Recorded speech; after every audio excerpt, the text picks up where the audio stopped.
नमस्ते बच्चों। आज हम पढ़ने जा रहे हैं संचयन। पाठ का नाम हरिहर काका। उद्देश्य क्या है? पारिवारिक बंधनों के बारे में समझना और उनके प्रति हमारे जिम्मेदारियों को समझना। तो इस पाठ के जो लेखक है मिथिलेश्वर। मिथिलेश्वर का जन्म 31 दिसंबर 1950 को बिहार के भोजपुर जिले के वैशाली गांव में हुआ था। इनका जन्म कहाँ हुआ था? बिहार राज्य में। जिला क्या था? भोजपुर। और कब हुआ था? 31 दिसंबर 1950 को। इन्होंने हिंदी में एमए और पीएचडी करने के उपरांत व्यवसाय के रूप में अध्यापन कार्य को चुना। तो इन्होंने हिंदी में एमए और पीएचडी की डिग्री ली है और उसके बाद टीचिंग को अपना ऑक्यूपेशन चुना, प्रोफेशन चुना। इन दिनों आरा के विश्वविद्यालय में रीडर के पद पर कार्यरत हैं और आजकल जो है आरा के जो यूनिवर्सिटी है वहां पर एज रीडर के पोस्ट पर वो काम कर रहे हैं। मिथिलेश्वर ने अपनी कहानियों में ग्रामीण जीवन को बखूबी उकेरा है। तो मिथिलेश्वर जो है अपनी कहानियों में जो है ग्रामीण जीवन के बारे में लिखा है। तो उनकी जो कहानियां हैं किससे संबंधित है? ग्रामीण जीवन से, मतलब विलेज लाइफ से संबंधित है। इनकी कहानियां वर्तमान ग्रामीण जीवन के विभिन्न अंतर विरोधों को उद्घाटित करती है। इनकी जो कहानियां हैं ग्रामीण जीवन में जो अंतर विरोध है, जो कमियां हैं यहाँ पर, वहाँ जहाँ पर जो बुराइयां हैं उनको वो उजागर करते हैं, बाहर लाते हैं। इनसे पता चलता है कि आजादी के बाद ग्रामीण जीवन वास्तव में किस हद तक भयावह और जटिल हो गया है। ग्रामीण जीवन जो है आजादी के बाद किस तरह कितना कठिन हो गया है वहाँ का जीवन, इसके बारे में हमें पता चलता है। बदलाव के नाम पर हुआ यह है कि आम लोगों के शोषण के तरीके बदल गए। तो बदलाव, हम नाम तो बोलते हैं कि बदला है, दुनिया बदली है, देश बदला है, गांव बदला है, सब कुछ बदला है बोलते हैं, लेकिन बदलाव के नाम पर आम लोगों के प्रति जो शोषण हो रहा है पहले भी होता था, आज भी होता है, आज भी होता है। मिथिलेश्वर की प्रमुख कृतियां हैं बाबूजी, मेघना का निर्णय, हरिहर काका, चल किशोर घर अपने, चुनिया, युद्धस्थल, प्रेम न बाड़ी उपजे और अंत नहीं के उपन्यास है। अपने लेखन के लिए इन्होंने सोवियत लैंड पुरस्कार सहित अन्य कई पुरस्कारों से सम्मानित किए जा चुके हैं। बहुत सारे पुरस्कार मिले हैं और इन्होंने अपने जीवन में बहुत सारी रचनाएं लिखी हैं, जिनमें बाबूजी, मेघना का निर्णय, हरिहर काका। तो आज हम हरिहर काका के बारे में पढ़ने जा रहे हैं। हरिहर काका। हरिहर काका के यहाँ से मैं अभी अभी लौटा हूँ। लेखक कहते हैं कि मैं अभी अभी हरिहर काका से मिलकर आया हूँ, उनके घर जाकर उनसे मिलकर आया हूँ। कल भी उनके यहाँ गया था, लेकिन ना तो वह कल ही कुछ कह सके और ना ही आज। तो लेखक कहते हैं कि मैं कल भी उनके घर गया था उनसे मिलने और आज भी गया हूँ, लेकिन कल भी वो मुझसे कोई बात नहीं किए और आज भी मुझसे कोई बात नहीं की। दोनों दिन उनके पास मैं देर तक बैठा रहा और दोनों दिन मैं उनके पास बहुत देर तक बैठा था कि कुछ कहेंगे, कुछ बताएंगे, कुछ बोलेंगे, लेकिन उन्होंने कोई बातचीत नहीं, लेकिन उन्होंने कोई बात नहीं की। कल भी कोई बात नहीं की और आज भी कोई बात नहीं। जब उनकी तबीयत के बारे में पूछा तब उन्होंने सिर उठाकर एक बार मुझे देखा और मुझसे रहा ना गया और मैंने उनकी तबीयत के बारे में कुछ पूछ लिया कि कैसी है आपकी तबीयत। उन्होंने एक बार अपना सिर उठाया, मुझे देखा और फिर अपना सिर नीचे कर लिया।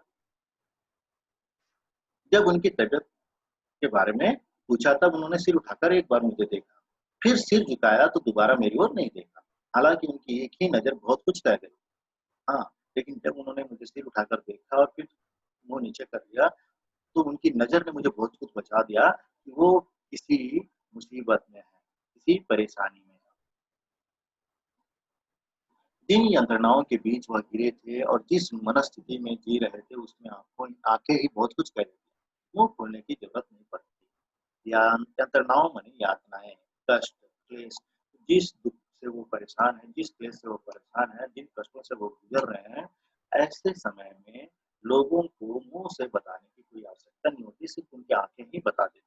और मैं उनकी आंखों को देखकर ही बहुत कुछ समझ गया कि उनके दिल में क्या परेशानी हो रही है, कितनी परेशानी है, किन कष्टों से वो गुजर रहे हैं। हरिहर काका की जिंदगी से मैं बहुत गहरे से जुड़ा हूँ। अपने गांव में जिन चंद लोगों को मैं सम्मान देता हूँ उनमें हरिहर काका भी एक है। लेखक कहते हैं कि हरिहर काका से मैं बहुत नजदीकी रिश्ता रखता हूँ, बहुत उनको समझता हूँ, क्योंकि गांव में कुछ लोग हैं जिनको मैं सम्मान देता हूँ, आदर करता हूँ, उनमें से हरिहर काका भी एक। हरिहर काका के प्रति मेरी आसक्ति के अनेक व्यवहारिक और वैचारिक कारण है। देखिए, व्यवहारिक मतलब व्यवहार के रूप में और वैचारिक सोचने के वाले, तो बहुत सारे कारण है कि जिनसे मेरा हरिहर काका से घनिष्ठ संबंध है। उनमें प्रमुख 2 कारण, उनमें 2 कारण बहुत प्रमुख है। क्या है? एक तो यह कि हरिहर काका मेरे पड़ोस में रहते हैं और दूसरा कारण यह है कि मेरी माँ बताती है कि हरिहर काका बचपन में मुझे बहुत दुलार करते हैं। 2 कारण के एक कारण क्या है कि वो मेरे पड़ोस में रहते हैं, तो पड़ोस में रहते हैं तो हर समय उन्हें देखना मिलना होता है और दूसरा कारण है कि बचपन में वो मुझसे बहुत प्यार करते थे।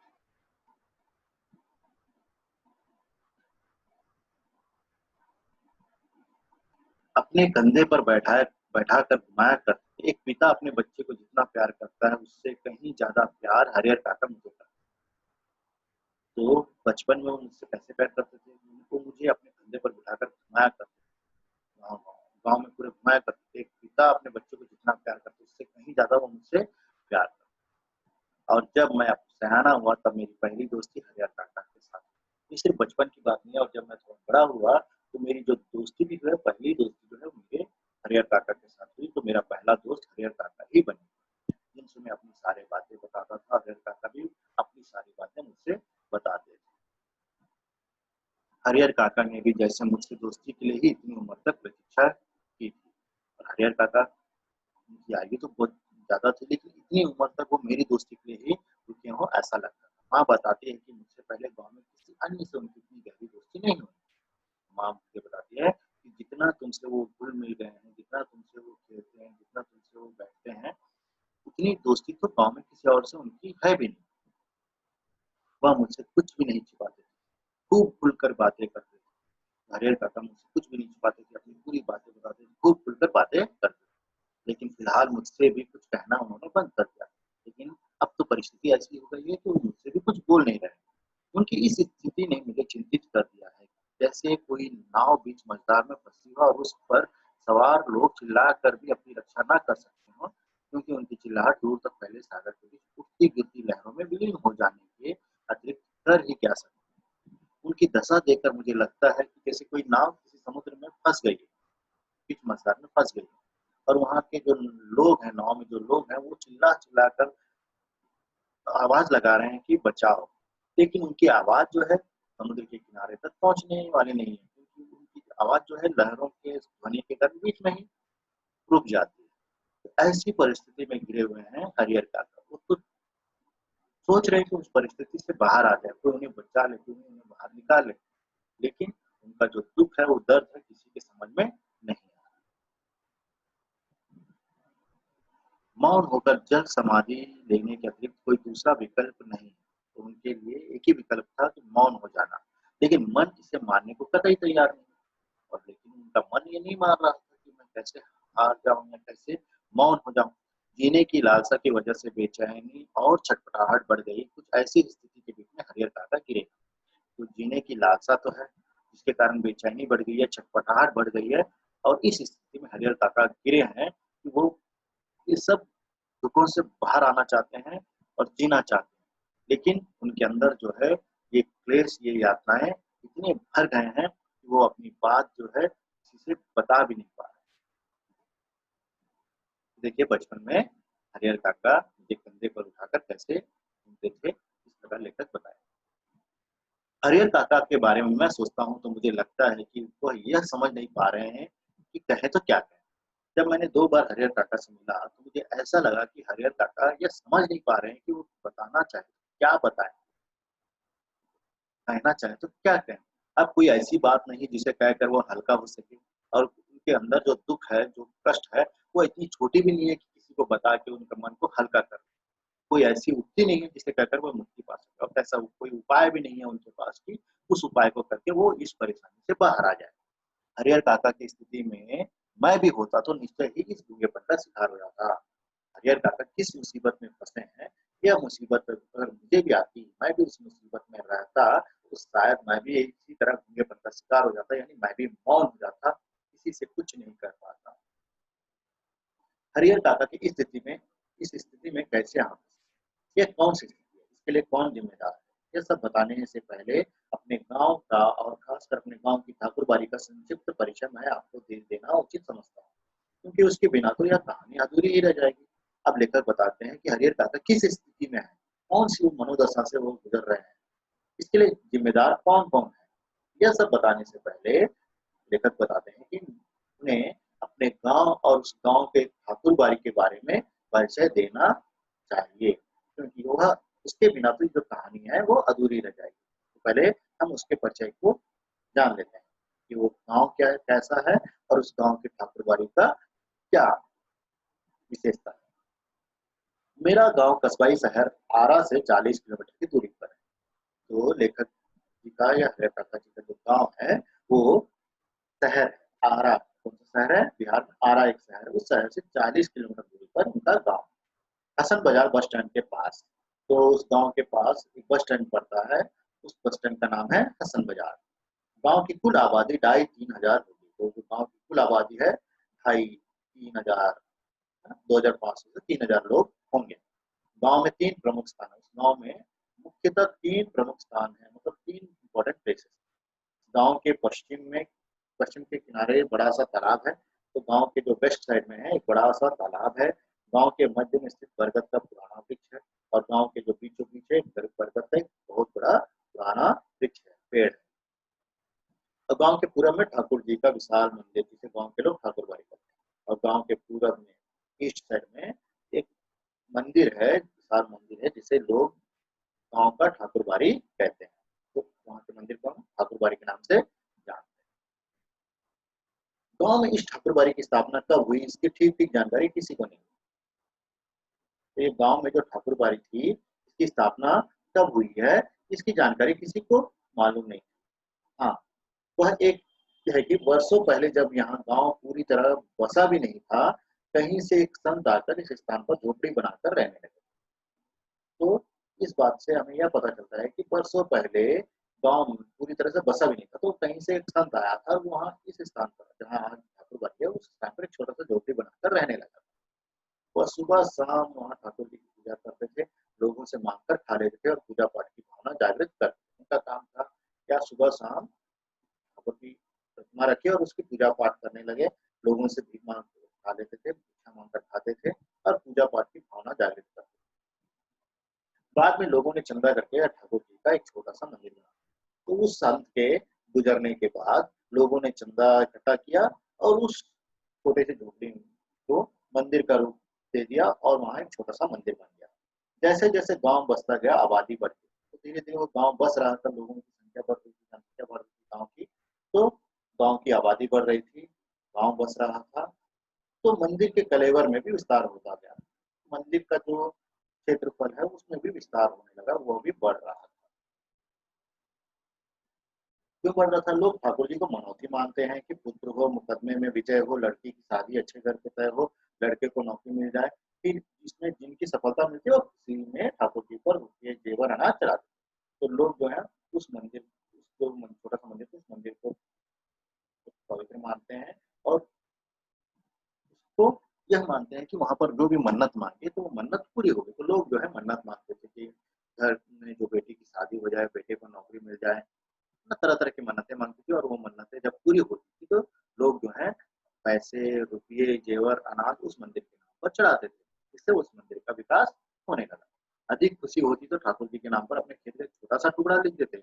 और जब बहुत अधिक खुशी मिलती है, बहुत बड़ी सफलता प्राप्त होती है लोगों को, तो वो खुशी से ठाकुर जी के नाम पर एक छोटा सा टुकड़ा, मतलब जमीन भी उनके नाम दे देते थे, जिससे ठाकुरबाड़ी की जमीन में विस्तार होने लगा।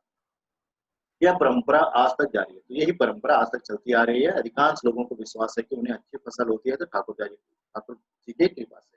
तो लोग कभी कभी जैसे गांव में बहुत अच्छी फसल होती है तो लोग यह मानते हैं कि ठाकुर जी की कृपा से ही ये फसल इतनी अच्छी हुई है। तो मुकदमे में उनकी जीत हुई तो ठाकुर जी के चलते। लड़की की शादी इसलिए जल्दी तय हो गई क्योंकि ठाकुर जी को मनौती मनाई गई। तो लोगों का विश्वास बढ़ता गया कि यह सब ठाकुर जी के कारण ही हो रहा है। तो हर छोटी मोटी सफलता होने पर लोग दिन मतलब खुलेआम जो खुलकर पैसा, जेवर जो है, जमीन वगैरह ठाकुर बाड़ी के नाम कर देते। लोगों के इस विश्वास का यह परिणाम हुआ कि गांव के अन्य चीजों की तुलना में ठाकुर बाड़ी का विकास 1000 गुना अधिक हुआ। तो इससे यह परिणाम क्या निकला? गांव में जो विकास होना चाहिए था, जैसे सड़क, विद्यालय, है ना, छोटी सी अस्पताल वगैरह, जो जो आवश्यक थी, उनका विकास से ज्यादा इस ठाकुरबाड़ी का विकास दिनों दिन बढ़ने लगा, बहुत ज्यादा विकास हुआ। अब तो यह गांव ठाकुरबाड़ी से ही जा पहचाना जाता है। तो यहाँ ये ठाकुरबाड़ी इतना प्रसिद्ध हुआ कि गांव के जो आसपास के दूसरे गांव हैं, उन सब गांव में इस ठाकुरबाड़ी के नाम होने लगा और यह गांव जो है इस ठाकुरबाड़ी के नाम से ही पहचाने जाने लगा। यह ठाकुरबाड़ी न सिर्फ मेरे गांव को एक बड़ी और विशाल ठाकुरबाड़ी है, बल्कि पूरे इलाके में इसके जोड़ की दूसरी ठाकुरबाड़ी नहीं है। तो ये जो ठाकुरबाड़ी है, ये सिर्फ मेरे गांव की बड़ी नहीं, पूरे इलाके का सबसे बड़ा और विशाल ठाकुरबाड़ी, और इसके बराबर का ठाकुरबाड़ी इस इलाके में नहीं है। ठाकुरबाड़ी के नाम पर 20 बीघे खेत हैं और ठाकुरबाड़ी की जो जायदाद कितनी है आज के दिन, तो इस ठाकुरबाड़ी के नाम पर 20 बीघे खेत हैं। धार्मिक लोगों की एक समिति है जो ठाकुरबाड़ी को देख रेख और संचालन के लिए प्रत्येक 3 साल पर एक महंत और एक पुजारी की नियुक्ति करती है। तो इस ठाकुरबाड़ी की अभी तक की जायदाद कितनी है? 20 बीघा खेत है इसमें, और एक समिति है, एक ऑर्गेनाइजेशन है, जिसमें एक संचालन के लिए, इसको ऑर्गेनाइज करने के लिए एक महंत और एक पुजारी की नियुक्ति होती है, अपॉइंटमेंट होता है। वो हर 3 साल में इसका इलेक्शन होता है और उनको कार्यभार संभाला जाता है और 3 साल तक वो जो है इसके विकास में लगे रहते हैं। देखिए ठाकुरबाड़ी का चित्र।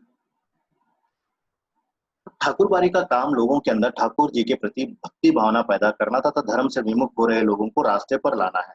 तो ठाकुरबाड़ी के जो लोग हैं, उनका काम होता था कि ठाकुर जी के प्रति लोगों में भक्ति भावना पैदा करना था, और जो लोग ठाकुरबाड़ी से विमुख हो रहे हैं, मतलब ठाकुर से विमुख हो रहे हैं, उन्हें फिर के मार्ग पर लाना उनका काम था।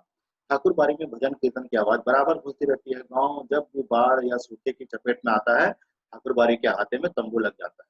तो ठाकुरबाड़ी के अंदर जो है हर दिन भजन कीर्तन होते रहते थे, और गांव में कभी भी कोई संकट आता, बाढ़ आता, सूखा आता, तो ठाकुरबाड़ी के आंगन में थोड़ा सा तंबू लग जाता है। लोग ठाकुरबाड़ी के साधु संत अखंड हरि कीर्तन शुरू कर देते हैं। तो वहां पर लोग जमा हो जाते हैं और ठाकुरबाड़ी के नाम पर अखंड हरि कीर्तन भजन वगैरह शुरू कर देते हैं। इसके अतिरिक्त गांव में किसी भी पर्व त्योहार की शुरुआत ठाकुरबाड़ी से ही होती है। और गांव में कोई भी पर्व मनाना है, कोई त्योहार मनाना है, किसी के घर में कोई समारोह मनाना है, तो सबसे पहले ठाकुरबाड़ी से ही शुरुआत होती है। होली में सबसे पहले गुलाल ठाकुर जी को ही लगाया जाता था। दिवाली का पहला दीप ठाकुरबाड़ी में ही जलाया जाता था। जन्म, शादी, जनेऊ के अवसर पर अन्न वस्त्र की पहली भेंट ठाकुर जी के नाम की जाती थी। और आप जैसे किसी के घर में जन्म हुआ है, किसी का शादी होना है, किसी के घर जनेऊ का समारोह है, तो सबसे पहले अन्न वस्त्र की जो पहली भेंट है वो ठाकुर जी के नाम पर ही चढ़ाया जाता है। ठाकुरबाड़ी के ब्राह्मण साधु व्रत कथाओं के दिन घर घर घूम कर कथा वाचन करते थे। तो ठाकुरबाड़ी के जो ब्राह्मण और साधु थे, वो व्रत कथाओं के लिए दिन भर घर घर घूम घूम कर कथा वाचन करते हैं। लोगों के खलिहान में जब फसल की दवनी होकर अनाज की ढेरी तैयार होती है, मतलब खलिहान मतलब जहाँ पर फसल को काट कर रखा जाता है और उससे उसकी धवनी की जाती है। धवनी की क्रिया मतलब जहाँ धान और उसकी जो घास है ना, उसको अलग किया जाता है, उसे धवनी कहते हैं, और अनाज का ढेरा लगाया जाता है। तो जब इस प्रकार के ढेरा लग जाता है, तो ठाकुर जी के नाम पर अगोम निकालकर लोग अनाज अपने घर ले जाते हैं। तो पूरा ढेरा लग जाने के बाद उसमें से कुछ भाग जो है निकाल कर, अगोम मतलब पहला भाग है ना, सबसे पहला भाग जो निकाल कर ठाकुर जी के नाम पर दे दिया जाता है, और जो बाकी जो है अनाज वो अपने घर ले जाते हैं। इस प्रकार हर कोई जो है अपने खेत से, अपने खलिहान से अपनी फसल का अगवम भी निकालकर ठाकुरबाड़ी के नाम देता था। ठाकुरबाड़ी के साथ अधिकांश लोगों का संबंध बहुत ही घनिष्ठ है। इस ठाकुरबाड़ी के साथ जो है गांव के लोगों का, बहुत सारे लोगों का एक घनिष्ठ संबंध था, मन और तन दोनों स्तर पर। कुछ लोग मन से और कुछ लोग तन से, दोनों स्तर पर उससे रिलेट करते हैं, बिलोंग करते हैं उस ठाकुरबाड़ी से। कृषि कार्य से अपना बचा उचा समय ठाकुरबाड़ी में बिताते थे। और वो जो सब किसान थे जो कृषि कार्य करते थे, तो खेती का काम जैसे खत्म हो जाता था, उसके बाद जो बचा समय है वो ठाकुरबाड़ी में ही बिताते थे। ठाकुरबाड़ी में साधु संतों का प्रवचन सुन और ठाकुर जी का दर्शन कर वे अपना यह जीवन सार्थक मानते। जो लोग थे, जो किसान थे, अपनी खेती किसानी करने के बाद, पूरा काम कंप्लीट करने के बाद ठाकुरबाड़ी आ जाते थे, और ठाकुरबाड़ी में जो प्रवचन होते थे, साधु संतों के द्वारा जो प्रवचन होते थे, वो सुनते थे और ठाकुर जी का दर्शन करते थे। इस प्रकार वो सब खुशी खुशी रहते थे, अपने जीवन को सार्थक मानते थे। उन्हें यह महसूस होता है कि ठाकुरबाड़ी में प्रवेश करते हुए पवित्र हो जाते हैं, और वो यह महसूस करते थे कि ठाकुरबाड़ी में हमने प्रवेश किया और हम पवित्र हो गए, उनके पिछले सारे पाप अपने आप खत्म हो गए। और वो जितने पाप अगर पिछले उन्होंने कोई पाप किया वो सब खत्म हो गया, ऐसा उनका मानना था। परिस्थितिवश इधर हरिहर काका ने ठाकुरबाड़ी में जाना बंद कर दिया। लेकिन कुछ परिस्थितियां ऐसी घटी कि हरिहर काका ठाकुरबाड़ी में जाना बंद कर दिया। पहले वो अक्सर ही ठाकुरबाड़ी में जाते थे, लेकिन इस परिस्थिति के आने के पहले हरिहर काका अक्सर ठाकुरबाड़ी आया जाया करते थे। मन बहलाने के लिए कभी कभी मैं भी ठाकुरबाड़ी में जाता था। लेखक कहते हैं कि कभी कभी मेरा मन अगर उदास होता है, अच्छा नहीं लगता है, तो मैं भी ठाकुरबाड़ी जाता था। लेकिन वहाँ के साधु संत मुझे फूटी आंखों नहीं सहाते। मैं ठाकुरबाड़ी तो जाता था, लेकिन वहाँ के जो साधु संत है मुझे बिल्कुल अच्छे नहीं लगते थे। काम धाम करने में उनकी कोई रुचि नहीं होती थी। ठाकुर जी को भोग लगाने के नाम पर दोनों जून हलवा पूड़ी खाते थे। वो जो साधु संत होते थे वो काम धाम तो कुछ करते नहीं थे, उनकी कोई रुचि भी नहीं होती थी कि मेहनत करें। हाँ, ठाकुर जी को भोग लगाने के लिए प्रसाद, भोग मतलब प्रसाद लगाने के नाम पर दोनों जून मने दोनों टाइम हलवा पूड़ी खाते थे। जो प्रसाद लगता था सब खाते रहते थे और आराम से पड़े रहते थे। मेहनत तो कुछ करना नहीं। हाँ, उन्हें अगर कुछ आता है तो सिर्फ बातें बनाना आता है। वो सिर्फ वहां पर बैठे बैठे बातें बनाना जानते थे और आराम से खा पी कर सोते रहते। कोई मेहनत के बारे में नहीं सोचता था, कोई कुछ करता नहीं था। इस कारण वे लेखक को बिल्कुल अच्छे नहीं लगते। हरिहर काका 4 भाई हैं, सबकी शादी हुई। हरिहर काका के परिवार में 4 भाई हैं, मतलब हरिहर काका को मिलाकर कुल 4 भाई हैं और सबकी शादी हो चुकी, चारों की शादी हो गई थी। हरिहर काका के अलावा सबके बाल बच्चे हैं। तो हरिहर काका को छोड़कर बाकी जो तीनों भाई हैं उनके सबके बच्चे हैं। बड़े और छोटे भाई के लड़के काफी सयान हो गए, तो उनसे एक बड़ा भाई था, 2 छोटे भाई। तो जो बड़े भाई के लड़के और छोटे भाई के लड़के सब बड़े हो गए, 2 की शादियां भी हो गई। उनमें 2 लड़कों की शादियां भी हो गई। उनमें से एक पढ़ लिख कर शहर के किसी दफ्तर में क्लर्की करने गया। तो उनमें से एक लड़का जो है पढ़ लिख कर शहर में एक दफ्तर में क्लर्क का काम करने लगा। वहां पर वो क्लर्क का काम कर रहा था। लेकिन हरिहर काका की अपनी देश से कोई औलाद नहीं। लेकिन हरिहर काका की कोई औलाद, कोई संतान नहीं थी। भाइयों में हरिहर काका का दूसरा नंबर था। तो 4 भाइयों में हरिहर काका का नंबर क्या था? दूसरा था। औलाद के लिए उन्होंने 2 शादियां भी की थी। तो उन्होंने 2 शादियां की कि उन्हें कोई औलाद मिले, लेकिन उनके भाग्य में औलाद नहीं थी, संतान नहीं। लंबे समय तक प्रतीक्षारत रहे, बहुत प्रयास किया, बहुत लंबा समय तक देखा कि उन्हें कोई संतान हो, लेकिन बिना बच्चा देने उनकी दोनों पत्नियां स्वर्ग सिधार गई। लेकिन दोनों पत्नियों को किसी को बच्चा नहीं हुआ था और दोनों की मृत्यु हो गई। लोगों ने तीसरी शादी करने की सलाह दी, तो लोगों ने उन पर दबाव दिया कि तीसरी शादी करो।